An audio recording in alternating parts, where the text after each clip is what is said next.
ധനഹാകാലം 2-ാം ശനി. വിശുദ്ധ യോഹന്നാൻ എഴുതിയ സുവിശേഷം 17-ാം അധ്യായം 6 മുതൽ 11 വരെയുള്ള തിരുവചനങ്ങളുടെ വിശകലനം. ശിഷ്യർക്കു വേണ്ടി പ്രാർത്ഥിക്കുന്നു. നമുക്ക് വേണ്ടി ആരെങ്കിലുമൊക്കെ പ്രാർത്ഥിക്കുന്നു എന്നത് എത്ര ആശ്വാസപ്രദമാണ്. തനിക്ക് വേണ്ടി പ്രാർത്ഥിക്കണമെന്നാവശ്യപ്പെടാത്തവരാരെങ്കിലും ഉണ്ടാകുമോ?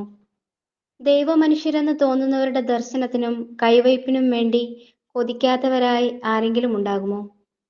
ദൈവത്തിൽ നിറഞ്ഞ സ്ഥലങ്ങളിലേക്ക് തീർത്ഥയാത്ര നടത്താത്തവരായി ആരെങ്കിലും ഉണ്ടാകുമോ? മറ്റുള്ളവരുടെ പ്രാർത്ഥനയുടെയും സൽപ്രവൃത്തികളുടെയും കർമ്മഫലമായിട്ടാണ് നാം ഒക്കെ പല അപകടങ്ങളെയും തകർച്ചകളെയും അതിജീവിക്കുന്നത് എന്ന ദൈവീക സത്യം നമുക്കറിയാമോ? നന്മയുടെ ഭണ്ഡാരം എന്ന കത്തോലിക്കാ സഭാ വിശ്വാസം നാം ഉൾക്കൊണ്ടിട്ടുണ്ടോ?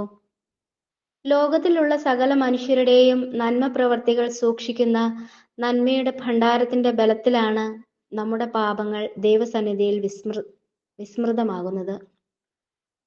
മരിച്ച ആത്മാക്കൾക്ക് വേണ്ടിയുള്ള പ്രാർത്ഥനയും നന്മ പ്രവർത്തികളും ആത്മരക്ഷയ്ക്ക് എത്ര അത്യന്താപേക്ഷിതമാണെന്നും നമുക്കറിയാം. കൈ ഉയർത്തി അനുഗ്രഹിച്ചു നിൽക്കുന്ന യേശുവിന്റെ രൂപത്തിന്റെ ആവിർഭാവം തന്നെ ശിഷ്യർക്കു വേണ്ടിയുള്ള ഈ മധ്യസ്ഥ പ്രാർത്ഥനയിൽ നിന്ന് ഉടലെടുത്തതാണെന്ന് വിശ്വസിക്കുന്നു.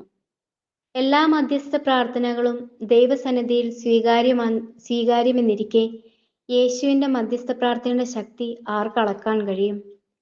ലോകാവസാനം വരെ അതിന്റെ അലയൊഴികൾ പ്രപഞ്ചം മുഴുവൻ അലയടിച്ചുകൊണ്ടിരിക്കുന്നുണ്ട്. അത് നമ്മുടെ ഭാഗ്യം.